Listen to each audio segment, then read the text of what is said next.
have a jar right here. This is the current drinking water in Morgan County, Georgia. Right after a data center was constructed, the Meta data center was constructed. ये अमेरिकी सांसद Alexandria ओकेसियो-कॉर्टेज हैं जो America के Georgia state में Meta के एक बहुत बड़े डेटा सेंटर प्रोजेक्ट पर सवाल उठा रही है। उनका कहना है कि इस प्रोजेक्ट के बाद आसपास के लोगों के पीने का पानी गंदा होने लगा है, वाटर प्रेशर कम हो गया है और कई फैमिलीज को बॉटल्ड वाटर पर डिपेंड होना पड़ा है। मामला सिर्फ अमेरिका का नहीं है, भारत में भी ऐसी स्थिति उत्पन्न हो रही है, क्योंकि बिल्कुल ऐसा ही गूगल का $15 बिलियन का वाइजेक एआई प्रोजेक्ट भारत में भी आ रहा है। आंध्र प्रदेश के विशाखापट्टनम में गूगल और अडानी मिलकर एआई डेटा सेंटर बना रहे हैं बहुत बड़ा, जिसके लेकर सरकार कह रही है कि इससे डिजिटल फ्यूचर मजबूत होगा, ये इंफ्रास्ट्रक्चर बढ़ेगा। लेकिन HRF यानी ह्यूमन राइट्स फोरम का आरोप है कि यह प्रोजेक्ट भविष्य का एनवायरमेंटल और इकोनॉमिक डिजास्टर बन सकता है। HRF का कहना है कि इतने बड़े एआई डेटा सेंटर को चलाने के लिए और ठंडा रखने के लिए भारी मात्रा में पानी चाहिए और बिजली चाहिए। वाइजेक में पहले ही ग्राउंड वाटर डिप्लीशन बहुत ज्यादा है, क्लाइमेट स्ट्रेस जो है वो बहुत अधिक है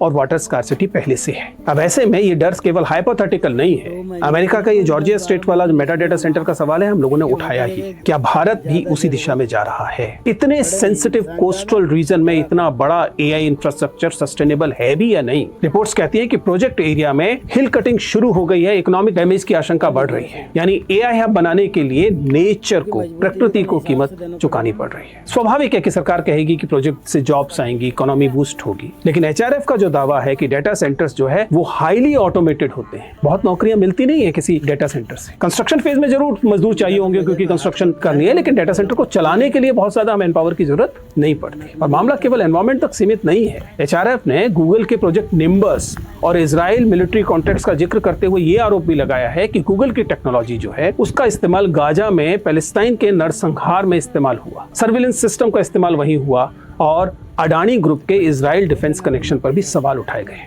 यानी विरोध केवल एक डेटा सेंटर का नहीं है, उस ग्लोबल टेक मॉडल का भी है जहां टेक्नोलॉजी, पावर और कंट्रोल कुछ बड़ी कंपनियों के हाथ में केंद्रित होते जा रहे हैं। सबसे बड़ा सवाल ट्रांसपेरेंसी को लेकर उठ रहा है। एनवायरमेंटल रिपोर्ट्स पब्लिक क्यों नहीं है? वाटर यूजेज डिटेल लोगों को बताए क्यों नहीं जा रहे हैं, छिपाए क्यों जा रहे हैं? और लोकल कम्युनिटीज के साथ कंसल्टेशन क्यों नहीं हुआ है? तो अगर अमेरिकी सांसद अलेक्जेंड्रिया ओकेसियो-कॉर्टेज साफ पानी को बेसिक डिग्निटी का मुद्दा बनाकर अपनी संसद में बेझिझक आवाज उठा सकती है, तो हमारे सांसद, हमारे विधायक प्रतिनिधि क्यों चुप रहते हैं?